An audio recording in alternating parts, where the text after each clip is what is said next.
And it was beautiful. It is. So this is Dolly's favorite room when she comes to town. So when she comes to town, she closes the room down and she does all of her meetings and her news conferences live from this room. So the room is purple because that's her favorite color. So when she was here 10 months ago for the opening of the Dolly Parton Experience, she did a news conference on Fox News, and she sat in one of these high-back silver chairs. I'm not sure which one, but if you sit in all 10, you can tell people you sat in a Dolly Parton chair. Right here on the wall, this frame, those are the handwritten lyrics to Puppy Love, which is one of Dolly's first major hits. All of the guitars in here were designed for some sort of event or press conference that Dolly participated in. So this one right here, she wrote a book with David Patterson called Run, Rose, Run. So on the cover of the book, there's a woman walking down a road and she's got a guitar over her back. That's the guitar in the book. Hanging next to it is the Strap of Many Colors. So the Strap of Many Colors matches the Strap of Many Colors guitar, which is on display in the park. So the one that's on display, there's about 13 guitars of many colors. The one that's on display in the park has this heart stoned right here.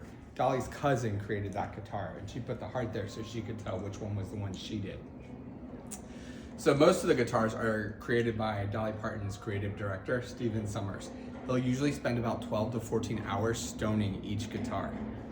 So he spends a lot of time designing them and then putting the stones on each one. Over here on this wall, this is the outfit and guitar that Dolly wore when she announced she was building a HeartSong Lodge.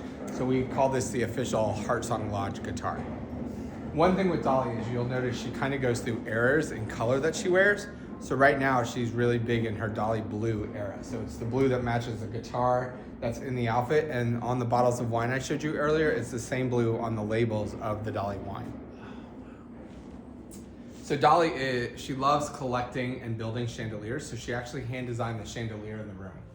So the best place to get a picture is to put your phone in the center of the room, turn the camera up and get it straight from underneath it. It makes a really cool design on your phone. Over here, this first guitar, so we have a roller coaster in the park called Big Bear Mountain. And so on the day of the grand opening, Dolly wore a bear costume and played that guitar in the park. So that guitar was created just for the grand opening of Big Bear Mountain. The first frame here of lyrics, those are the handwritten lyrics to 9 to 5. So you're actually in the room with a legend. And they say that if you look at the lyrics close enough, there's a line of lyrics in there that are in the song that never made it to the actual song that Dolly wrote. Wow. I know. And then over here on this wall, so this is 18-year-old Dolly. 18-year-old Dolly in her life was on the Porter Wagner show. She told him she was only going to be on there for 2 years. She stayed for 5, and then she went to leave to go start her solo career. When she went to leave, he said, "Dolly, you can't leave, I need you." She went home that night and she wrote, "I will always love you." She walked into his office the next day and said, "I have a song I need to play you. It showcases my feelings about our relationship and everything that's going on." So she played the song and he said, "All right, Dolly, you can go on one condition. You let me produce your next album with that song. It's your best song ever." So he was bawling and she said, "All right, it's yours. You can have it. I'm leaving." So she left him to go start her solo career. There's a podcast out there called Dolly Parton's America. So the University of Tennessee, Knoxville actually had a class for students called Dolly Parton's America. And then they filmed an 8-series podcast. And in the podcast, she talks a lot about this time in her life and how it was a very toxic relationship that she had with Porter. And so she thought that he was like her closest friend. When she left, he sued her for $5 million. So an 18-year-old woman in the music country industry at the time getting sued for $5 million, she came from broke. Yes. And so she was like, that was a lot of money. And so she was really hurt by Porter's decision. And she talks about how she decided to pay him back the whole $5 million. She felt like she owed it to him because he did so much to start her career. And then when he died a few years ago, she was on his deathbed, holding his hand, and they made amends. And so she talks a lot about that time in her life and how a lot of her first songs were like silly, sad love songs. And then she became known as this feminist. And they asked her on the podcast, "Are you a feminist?" And she says, "Well, I didn't ever set out to be. That's just how people have viewed me over time." So she talks a lot about, how she started and where she is today. It's a really good podcast. I encourage you to check it out. So she tells a lot of stories about the Tennessee mountain home where she grew up. And it interviews her bodyguard. It interviews people that were close to her and in her family. It's a good podcast. Wow. So that's the acoustic lounge. It's beautiful. And It's then, amazing. so a lot of times, I told you the inspiration for Dreammore was Dolly's house. So a lot of times when people go to Dreammore, they're like, wow, it's all Dolly all the time. Here, our Dolly touches are way more subtle. And so people complain about that because they're like, we want to see more Dolly. But a lot of people ask how actively involved she is in the building and design of the resorts. And if you want to come out here to the lobby, I'll show you my favorite part of the whole lobby. Actually, it's my favorite part of the whole resort, but.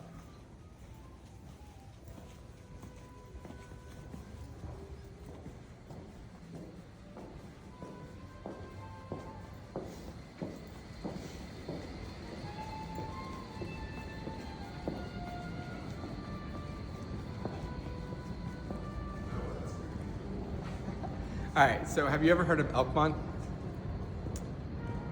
Okay, Elkmont is a mountain town on the other side of Gatlinburg. A bunch of people lived there in the 1920s, and then the Great Smoky Mountain National Park purchased the land and told everyone they had to be out. So they left their cabins there, so you can go and tour it. It's basically a ghost town now. So they have like their 10 or 12 cabins that they used to live in, so you can walk around there. Well, there used to be a resort in Elkmont called Wonderland. It was popular in the 1920s and 30s. When the Smoky Mountains bought the resort, or bought that section of land, the resort closed down and kind of fell apart. The only thing left of the resort is the fireplace from the resort. And you can walk into the field and just see this great fireplace from the old resort. So when they were building this, they wanted this chimney to look like Wonderland's chimney. So if you look at the top, there's no stone because they wanted this, the chimney to look older than it was, like they were digging through the woods and found this chimney and built this huge resort around it. So when they were building it, Dolly said, hey, I want to use this chimney to honor my father. So the Tennessee mountain home where Dolly grew up is literally right over this hill on Locust Ridge. And when she was 10 years old, she was sitting under the wildwood grove tree on the property, and her father took a picture of her. So she dug out that picture and said, I want to use the silhouette from that picture that my dad took of me when I was 10 for the little 10-year-old Dolly on the cage of the chimney. And then the wildwood grove tree that's hanging above her, the leaves are made of 3 different metals so that the heat from the fireplace will cause them to reflect and shine and glow more based upon the heat that they get. And so that was Dolly's inspiration when she was here. She was like, this is what I want to do with this chimney. Wow, that's amazing. Yep. And then one thing you'll see around the resort, there's fireflies everywhere. They're in the carpets, they're on the walls, they're in the bathrooms. And the reason for that, it was when Dolly was younger, she used to catch fireflies in mason jars with her family, and she loved them. And she was inspired by them because they could literally pick their light up and take them anywhere they go. And so that's kind of been how Dolly has lived her life, to shine her light wherever she can. So we have little wooden nickel firefly coins that we like to pass out to guests to remind you to always shine your light wherever you go. So I'm gonna go to the front desk to get you some wooden nickels to give to you guys. Oh, thank you so much, Sean. No problem. Oh, it's amazing.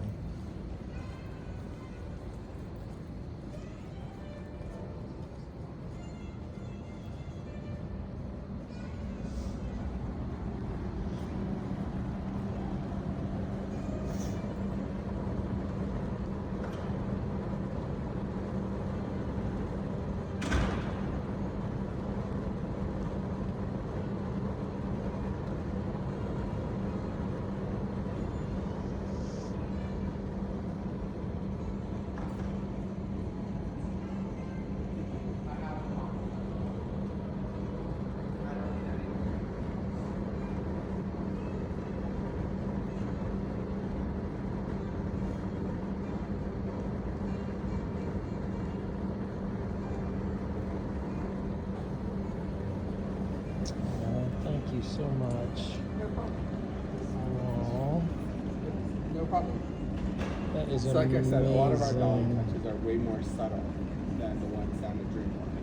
And then the Wonderland, that's why that's on some of the merch in the gift store. Probably, yeah. Okay.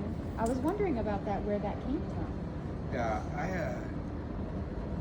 I just, a few days ago, a few weeks ago, I guess, my roommate and I, we went and checked out Wonderland. And it's really fascinating to see the cabins. So the cabins all started to fall apart, and they kind of became a danger for people to go into. So the Smoky Mountains have started renovating them so that people can tour them. And it's really cool because there was like a special avenue right down the center of Elkmont. And so I'm trying to think, it's kind of like Sunset Avenue. There's a special name for it. And the whole like town just kind of would hang out in the middle of the road, right in between their cabins, and they would just gather and have picnics out there. But it's super cool to go tour. So, her cabin growing up was just over this mountain. Yep. I wondered where she was at. So if you leave the Dollywood Resorts Blvd, make a right. The first road you come to is called JL. If you turn right on a JL, it'll take you right past where she lived. You can't see it, there's a fence around it now. But it kind of turns into like a dirt road that leads to the Tennessee Mountain Home, which her family still lives there and they still meet up there and stuff. Is there like a sign to show you? That's amazing.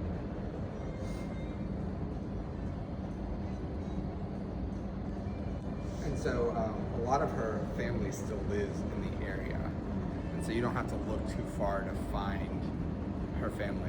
They work at the resorts, they work at the park. And so